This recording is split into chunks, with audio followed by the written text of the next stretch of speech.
और हम कहना चाहेंगे कि तुम इनकलाब के आमद का इंतजार न कर, तुम इनकलाब के आमद का इंतजार न कर और हो सके तो अभी इनकलाब पैदा कर।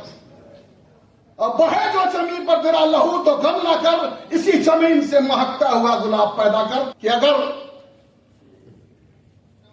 दादा निर्मल महतो आंसू का गठन नहीं करते तो इस राज्य का निर्माण नहीं होगा। हमारे नेतागण और इस हॉल में इस पूरे इलाके से आए हुए हमारे सम्मानित कार्यकर्ता और नेतागण सारे लोगों को हमारी ओर से झारखंडी जोहार, आदाब, नमस्कार।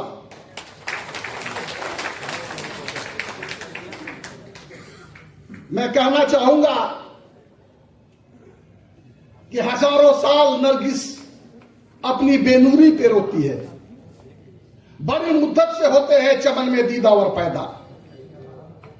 इसी तरह का एक चमन में दीदावर हमारे बीच जो पैदा हुए थे आदरणीय दादा निर्मल महतो जी, जिनके प्रेरणा से, जिनके मोटिवेशन से मैं खुद भी अपने एकदम पढ़ाई जस्ट यूनिवर्सिटी छोड़ा था, उसके बाद आंसू ज्वाइन किया था। और हमें इस बात का फक्र है कि जिस दिन झारखंड की शक्तियों ने हमारे बड़े भाई और महान क्रांतिकारी नेता को हमारे बीच शहीद कर दिया था, उसके बाद पहला आंदोलन इस राज्य में आंसू नहीं छेड़ा था 1987 में, और वो हमारे लिए एक लिटमस टेस्ट था। हमने उस आंदोलन में 100% सफलता पाई थी, यह भी का प्रेरणा का देन था। आज लोग कहते हैं, मेरा यह मानना है कि अलग राज्य का निर्माण वास्तव में किसी शख्स ने करवाया तो हमारे दादा स्वर्गीय निर्मल महतो जी थे। अगर यह ना होता तो शायद आज आंसू का गठन ना होता, और अगर आंसू का गठन ना होता तो इस राज्य में सेमी मिलिटेंट आंदोलन नहीं होता जिसके हम सिपाही थे, हम सिपा सलार थे।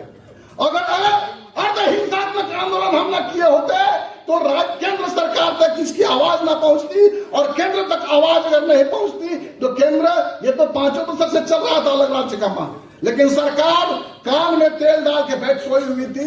पहला बार हुआ जब आंसू ने अपना आंदोलन को तेज किया, तब कहीं जाकर के केंद्र की सरकार ने यह माना कि झारखंड में, बिहार में झारखंड एक समस्या है और इस समस्या का समाधान होना चाहिए। तो ये मेरा मानना है कि अगर दादा निर्मल महतो आंसू का गठन नहीं करते तो इस राज्य का निर्माण नहीं होता।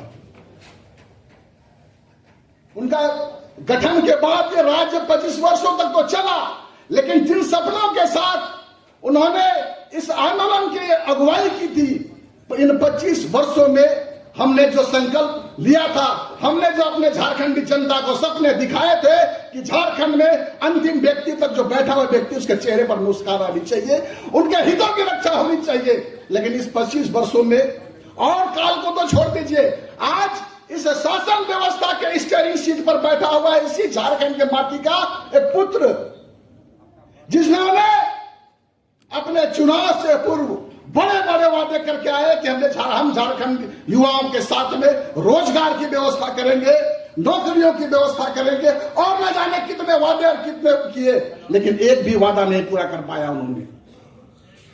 अब समय आ गया है पुनः एक बार इस राज्य के पुनर्निर्माण के लिए इनकलाब पैदा करने की, और हम कहना चाहेंगे कि तुम इनकलाब के आमद का इंतजार न कर, तुम इनकलाब के आमद का इंतजार न कर और हो सके तो अभी इनकलाब पैदा कर।